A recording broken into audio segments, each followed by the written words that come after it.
military history of Canada. Really excited to get into this to see what we got. Before we do, appreciate if you guys can hit subscribe button. Yeah, let's check this out. Imagine a country so polite they say sorry before shooting back, where soldiers stormed enemy trenches and then probably apologized for the mess, where beavers are national mascots. But the military has a history that would make even the toughest generals nod in respect. Right, okay, this cool. Is the military history of Canada in 8 minutes. Let's go. Okay. Before Canada even had a flag, a national anthem, or hockey, this land was already a battleground. Indigenous nations like the Haudenosaunee Confederacy, the Mi'kmaq, and the Cree had complex alliances, rivalries, and military tactics that involved ambush warfare, intricate diplomacy, and zero tolerance for colonizers who didn't know how to walk in snowshoes. When the French showed up in the 1600s, things went from peaceful to powder keg. They built forts, traded beaver pelts, and made friends and enemies among local tribes. Yeah, that was the thing. Well, that's the thing that I've learned recently. That like Canada, a lot of the history comes down to like beaver pelts. Like a lot of people was going there to be getting these beaver pelts. Then the British arrived and did what the British do best: colonize and argue about tea. Cue over a century of war between French and British forces, plus their respective indigenous allies, all fighting over land, rivers, and bragging rights. The big showdown came in 1759 at the Battle of the Plains of Abraham outside Quebec City. General Wolfe and General Montcalm both died, thousands fought, and the British took control of New France. So began Canada's journey toward becoming one of the nicest militarized nations on Earth. Now enter the Americans, who figured, hey, the British are busy fighting Napoleon in Europe. Let's casually annex Canada. But Canada said, not today, eh? Wait, so Canada is just there chilling, and then everybody's going there fighting. Well, as everybody, but you got England, well, Great Britain, you got France, you got America. The War of 1812 saw some of the most chaotic underdog heroics in North American history. British regulars, Canadian militias, and indigenous warriors, especially under the command of Shawnee leader Tecumseh, held off wave after wave of U.S. invasions. There were battles at Queenston Heights, Chateauguay, and even on the Great Lakes, where ships fought like angry canoes with cannons. The highlight? A counterattack that reached Washington, D.C. Oh, I seen about this. With cannons. The highlight? I seen the Washington, D.C., the White House got burnt down. This is the war that it happened in? Attack that reached Washington, D.C., where British and Canadian forces, alongside Royal Marines, literally burned down the White House. Yes, Canada helped torch the presidential mansion. America rebuilt it, painted it white to cover the scorch marks, and conveniently never brought it up again at the UN. As the 19th century rolled on, Canada was piecing itself together like IKEA. Do you think there's a lot of Americans then, you know, they're not really too knowledgeable on the, well, what is it, the 1812 war with the White House being burned down, if they don't speak about it? IKEA furniture, and naturally, some assembly required bloodshed. The Fenian raids, that was when Irish-American veterans of the U.S. Civil War decided to invade Canada to somehow pressure Britain into giving Ireland independence. Canada's response, you brought a grudge match across the border? Really? Then came the Red River and Northwest Rebellions, where Métis communities, led by Louis Riel, pushed back against government overreach and broken promises. The Canadian military, still in its early stages, sent troops west via the brand new Transcontinental Railway to crush the rebellion. Riel was captured and hanged, sparking national controversy. French Canadians saw him as a martyr. English Canadians called it job done. But what it really did was prove Canada needed a real, centralized military force. Not just volunteer dudes with mustaches and So at this point, they don't really have their own force. It's just volunteer dudes with mustaches.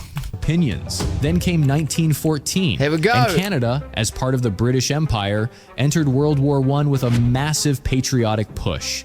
And wow, did they show up. Over 620,000 Canadians enlisted. Wow. Not bad for a country with just 8 million people. In the mud of...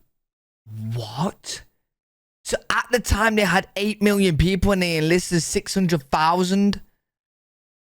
The Western Front, Canadian soldiers fought at Ypres, the Somme, and Passchendaele, places so miserable, historians still cry when they say the names. Really? But it was at Vimy Ridge in 1917 where Canada really made history. 4 divisions, united under Canadian command, pulled off what French and British troops had failed to do. Take the ridge. With careful planning, maps in every soldier's hand, and more artillery than a fireworks finale, they pulled off one of the most iconic victories of the war. Wow. It was muddy, cold, and insanely dangerous. So you could pretty much say that without Canada, we wouldn't have won the war. Well, you don't know where it was going to go, but Canada was a big, big part. But it gave Canada a new national identity. Tough, strategic, and ready to do what the big guys couldn't. By war's end, Canadian troops were considered elite, shock troops of the British Army, and not just the polite cousins anymore. In 1939, it happened again. World War II kicked off, and this time, Canada declared war all by itself.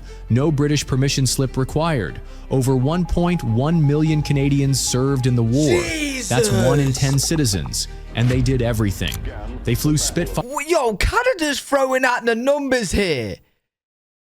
1 in 10, 1.1 million, and they had a population of about 11 million at the time. That's crazy. Fires in the Battle of Britain. They patrolled the Atlantic, dodging German U-boats like underwater mosquitoes.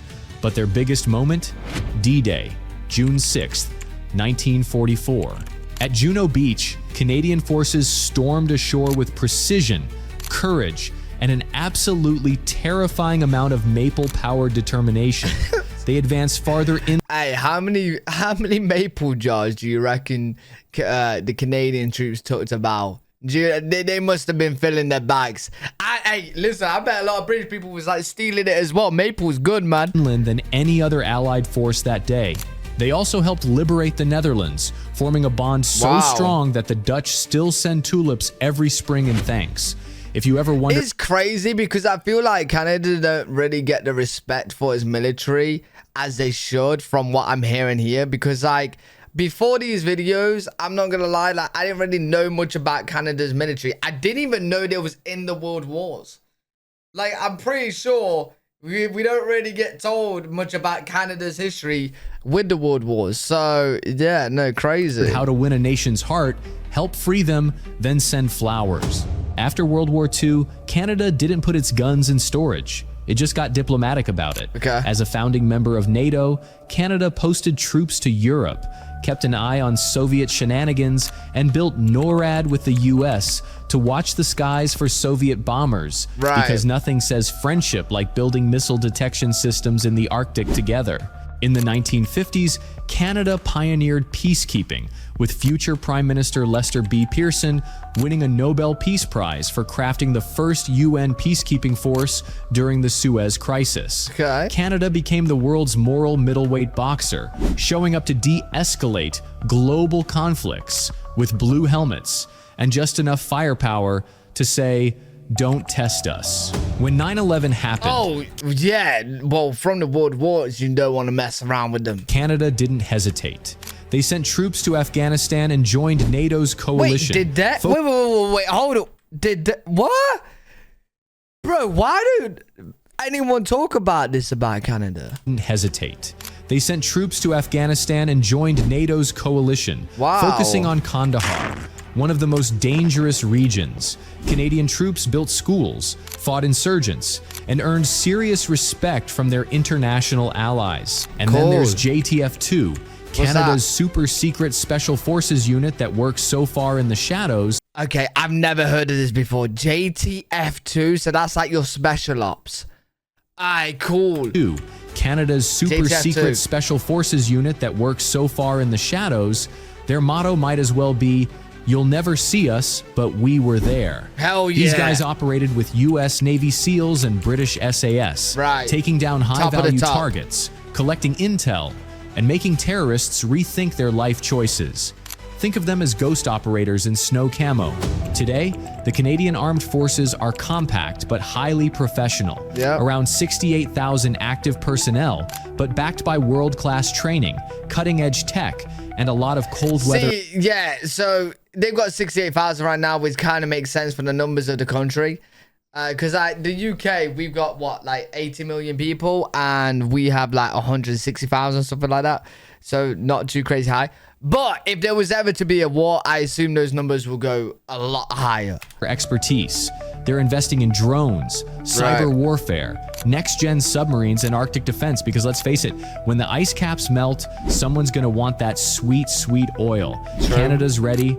From Operation Reassurance in Europe to disaster relief in Haiti, Canadian forces continue to prove that you don't need to shout to make an impact. You just need grit, skill, and maybe a couple of snowmobiles. So, what is the military history of Canada? It's 1 part fierce and 5 parts It's humble. cool to learn about. It's elite troops wrapped in politeness. It's trench fighters, beach stormers, peacekeepers, and quiet professionals who show up when it matters.